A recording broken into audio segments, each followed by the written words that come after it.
नमस्कार सबैजनामा। आज मैले एनएमसिएलई को क्वेसन्सहरु र एनएमसिएलई को एक्जाममा बेस्ड भएर एउटा भिडियो बनाएको छु। एनएमसिएलई एक्जाममा टोटल हामी विषयवस्तुमै प्रवेश गरौँ र 180 मार्क्सको क्वेसन्स आउँछ। 180 मार्क्समा टोटलमा जस्तो 10 वटा सीएसक्यू आउँछन् भने 130 मार्क्सको चाहिँ वन लाइनर क्वेसन आउँछ है त। सो यसमा सब्जेक्ट वाइज सिलेबसमा हामी जान्छौँ भने यसलाई तपाईले स्क्रिनशट गरेर राख्न सक्नुहुन्छ र एनएमसी को वेबसाइटमा एनएमसिएलई को वेबसाइटमा गएर पनि एनएमसी को वेबसाइटमा पनि यो मार्क्सहरु चाहिँ राखिएको छ। तर सधैँ यो फलो हुँदैन। जस्तो यसमा कम्बिनेडको 113 मार्क्स भनेको छ, हामीलाई 13 मार्क्सको क्वेसनहरु चाहिँ सोधेको थिएन, राइट। सो डर्मामा यसपालि सम्भवतः 4 टा क्वेसन्स सोधेको थियो मेरो सेटमा चाहिँ, र साथीहरुको सेटमा पनि सबै क्वेसन सबै सिलेबस अनुसार क्वेसन चाहिँ सायद आउँदैन। र अब प्रवेश गरौँ एनएमसिएलई को लागि हामी कसरी चाहिँ तयार गर्न सक्छौं कि हाम्रो इफेक्टिभ तरिकाले एनएमसिएलई प्रिपरेसन होस् भन्ने हिसाबले 180 मार्क्समा तपाईलाई जसरी 50 मार्क्सको सीएसक्यू आउँछ भने 130 मार्क्सको चाहिँ अनलाइनर आउँछ, राइट। सो सीएसक्यू धेरै साथीहरूले सोध्नुहुन्छ कसरी एनएमसिएलई को बारेमा चाहिँ इफेक्टिभ तरिकाले पढ्न सकिन्छ भनेर। सो सीएसक्यूमा टोटलमा 10 वटा क्वेसन्स आउँछ। 10 वटा मध्ये मैले मेरो सेटमा र साथीहरुको सेटमा पनि 2 देखि 5 वटा क्वेसन्स 2 देखि 5 वटा सीएसक्यू भनेको लगभग 25 मार्क्सको सीएसक्यू चाहिँ रिपिट भएको मैले पाएँ, राइट। सो 25 मार्क्सको सीएसक्यू, राइट। मिनिमम 10 मार्क्स देखि 25 मार्क्स, राइट। सो यसमा हामी क्लियर हुनुपर्छ।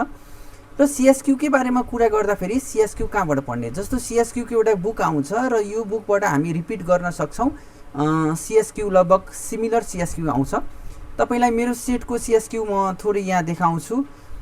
यसमा चाहिँ लगभग सिमिलर क्वेसन्स क्वेसन नम्बर 8 मा हेर्नुस्। क्वेसन नम्बर 8 मा चाहिँ हामीले के देख्न सक्छौं कि एउटा अर्थोपेडिक्सको लिगामेन्ट इन्जुरीको क्वेसन सोधिएको छ, राइट।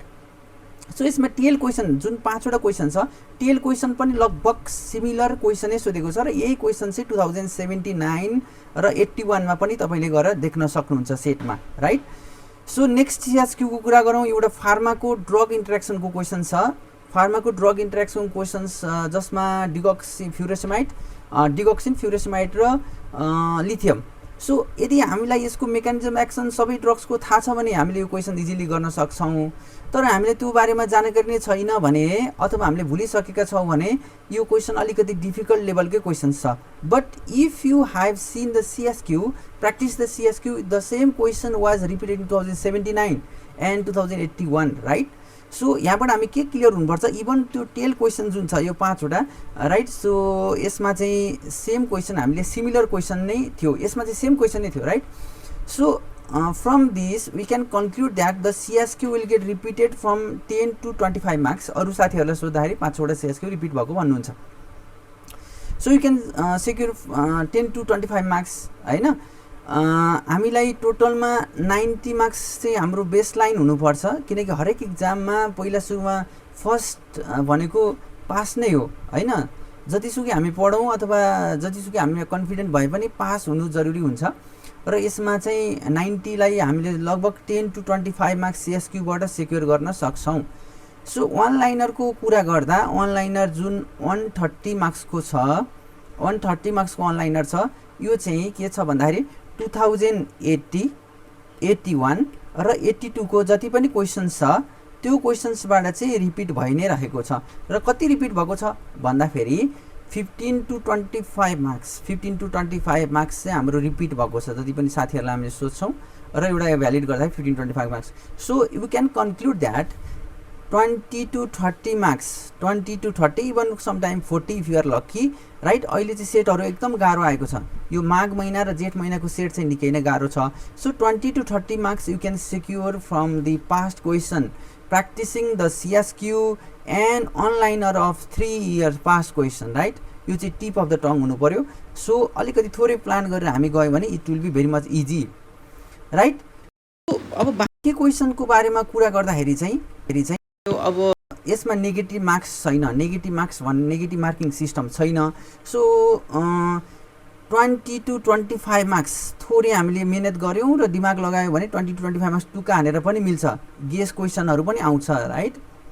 अनि 20 मार्क्स जति चाहिँ मैले कमन क्वेसनहरू देखेँ। कमन क्वेसन्सहरू जस्तै फर इक्जाम्पल भिटामिन B12 चाहिँ which of the following vitamin is store in the liver भनेर थियो होइन, त्यसमा भिटामिन B12 को एन्सर चाहिँ छ। अर्को कुरा चाहिँ जस्तो एउटा क्वेसन छ प्रेग्नेन्सीको बेलामा एएनसीमा कुन चाहिँ ड्रग्स चाहिँ हाम्रो सरकारले चाहिँ गभर्नमेन्ट अफ नेपालले चाहिँ प्रोभाइड गरेको छ भनेर क्वेसन छ होइन। अब यो इज2 भनेको हामीले इन्टर्नसिप गर्दा गर्दै पनि ओपिडी बेसिसमा हामीले चाहिँ प्र्याक्टिस गर्ने क्वेसन्सहरू हो। त्यस्तै गरेर अब प्र्याक्टिकल क्वेसन चाहिँ कति आउँछ त, ठ्याक्कै प्र्याक्टिकल जस्तो हामी साथीहरूले भन्नुहुन्छ मैले फोलिज हालेँ, एनजी हालेछु होइन, आइसियुमा पोस्टिङ छ, एनजी छ, फोलिजको कुराहरू छ, यस्तो क्वेसन चाहिँ कति आउँछ भन्नुहुन्छ। यसपालिको सेटमा चाहिँ पहिलाको सेटमा चाहिँ यस्तो क्वेसनहरू धेरै नै आउँथ्यो, तर यसपालिको सेटमा चाहिँ एकदम डाउन छ, यो क्वेसनहरू चाहिँ एकदम डाउन छ र मेन हामीलाई थ्योरी बेसिसकै क्वेसनहरू सोधेको छ है त राइट, त्यो कुराहरू छ। त्यसपछि अब आउँछ यो त मैले सर्फेसली भने, तर सब्जेक्ट वाइज प्रिपरेसन कसरी गर्न सकिन्छ, subject wise if you have enough time subject wise कसरी प्र्याक्टिस गर्ने भन्ने हुन्छ है त। सो बेसिक साइन्सको लागि is very much clear. Basic साइन्सको लागि चाहिँ त्यो भोल्युमकै अगाडिको थ्योरी पढ्दाखेरि 2-3वटा 2 to 3 क्वेसन्स चाहिँ रिपिट भएको छ है त, 2 to 3 क्वेसन्सहरू रिपिट भएको छ। जस्तो फर इक्जाम्पल मेरोमा which of the anti helminthic is paralytic भनेर क्वेसन सोधेको थियो, अनि त्यसमा चाहिँ जस्तो त्यो भोल्युममा चाहिँ यो एन्सर पनि दिएको छ है त, यो कुराहरू भयो। त्यसपछि एउटा सब्जेक्ट छ हामीसँग फरेन्सिक है, फरेन्सिकबाट त्यही जुन भोल्युमकै थ्योरी हामीले पढ्यौँ भने लगभग 3-4वटा क्वेसन मिल्नेछ, यसबाट लगभग 6 मार्क्स आउँछ होइन। मैले पनि यसमा 3-4वटा मार्क्स त्यहीँबाट मिलाएको थिएँ। त्यस्तै गरेर हामीसँग कमेट पनि सिमिलर नै हो। यो सब्जेक्टहरू अलिकति हाम्रो नेग्लेक्टेड हुन्छ है त, बेसिक कुराहरू, र यो सब्जेक्ट नेग्लेक्ट हुन्छ, यसलाई यसरी प्रिपेयर गर्न सकिन्छ। र बाँकी जुन हामीसँग छ क्लिनिकल सब्जेक्ट्सहरू, त्यसमा चाहिँ सिएसक्यू प्र्याक्टिस गर्दा गर्दै मेजर टपिकहरू क्लियर भइसक्छ होइन। अब इफ यु वान्ट टु यदि तपाईँले पहिले एमबिबिएस लेभलमा नोट बनाउनु भएको छ भने यु क्यान रिभाइज इट है, यदि छैन भने चाहिँ त्यही भोल्युमकै अगाडिको थ्योरीलाई हामीले सर हेरेर जान सक्छौँ। अब baseline and the conclusion for 90 marks के हो त, सिएसक्यू तपाईँले पहिला नै हेर्ने र अनलाइनरलाई 3 इयर्सको अनलाइनरलाई प्र्याक्टिस गर्ने, 3 इयर्सको है त, 3 इयर्सको क्वेसन अनलाइनरलाई प्र्याक्टिस गर्ने, सिएसक्यू 2 to 3 आउँछ। त्यसपछि कमन सेन्सको क्वेसन 20 मार्क्स जति 15 to 20 भनौँ न, 15 to 20, र केही त हामीले पढेका पनि छौँ, याद पनि आउँछ होला होइन, 20 to 30 मार्क्स यहाँबाट कभर हुन्छ, र कमन सेन्सको क्वेसन 15 to 20 मार्क्स आउँछ भने इजिली हामी 90 सिक्योर गर्न सक्छौँ। So at the end I wish you the best wishes for the exam, पहिला चाहिँ के भनिन्थ्यो, नेपालमा पढेको कोही स्टुडेन्ट छ भने उसलाई एनएमसिएलमा गएर बस्न मात्रै पर्छ भनेर पास गर्नको लागि भनिन्थ्यो right. So now the trend is change होइन, ट्रेन्ड चाहिँ चेन्ज भइसकेको छ र अहिले चाहिँ क्वेसनको लेभल चाहिँ एकदम डिफिकल्ट छ। सो क्वेसनको लेभल एकदम डिफिकल्ट छ होइन, माग र जेटको क्वेसन हेर्दा एकदम डिफिकल्ट लेभल छ। So I again wish you for the best wishes.